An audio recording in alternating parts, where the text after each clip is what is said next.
Good afternoon, Dr. Naik. My name's Izzy Westbury. I'm the secretary here at the Oxford Union. I have a very short question to ask.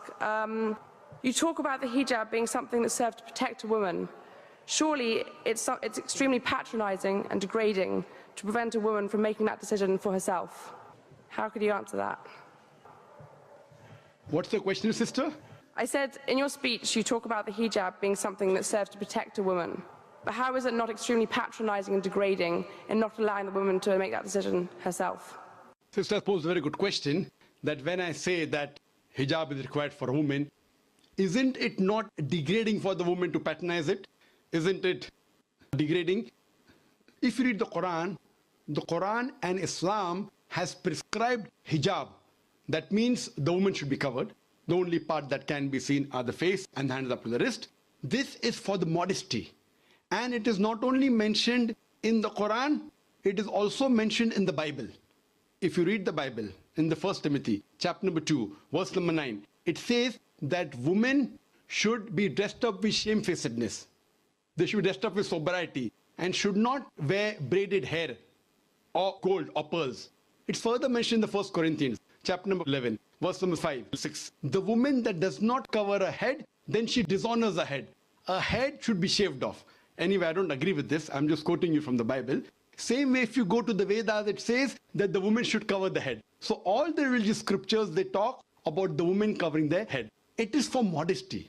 It is not to degrade the woman. And if you analyze, there was allegation made against me saying that Dr. ذاكر Naik says that if they don't wear hijab, you know, that if you wear Western clothes, there are chances the woman will be raped.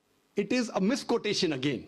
What I said, that if women wear revealing clothes, they have more chances of being raped. What I was doing, the same newspaper, Sunday Times, which spoke against me 1 year before, on the March of 9th, 2009, Sunday Times carried an article. In Britain, 1 out of 7 feel that the women who wear sexy revealing clothes, she should be hit. I'm sorry, I don't agree with it. This is the statistics that was given in the Sunday Times on the 9th of March 2009, that in Britain, 1 out of 7 Britishers believe that the women who wear revealing and sexy clothes should be hit. I disagree with this. Furthermore, one more article came in 2005 in the same newspaper, Sunday Times. It said that 26% of the Britishers, they feel that wearing revealing clothes is partially or totally responsible for the rape. So what I say, that the more modestly you are dressed up, you are respected more. So Islam has prescribed the modest hijab for the woman, not to degrade her but to uplift her. I do agree there may be cultural differences. Islam cannot force anyone to adopt it. There are cultural differences. For example, I'll give you an example. That some societies, what they feel, that even looking at a woman is immodest. Some societies feel looking is no problem, but touching a woman is immodest. Some of the societies feel shaking hand is no problem. Some societies feel kissing no problem. Some societies feel doing anything as long as both agree is no problem.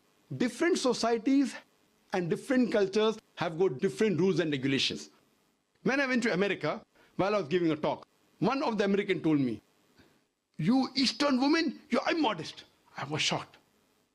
So I said, "Why do you call the Eastern women immodest?" He told me, "You Eastern women, you expose your belly."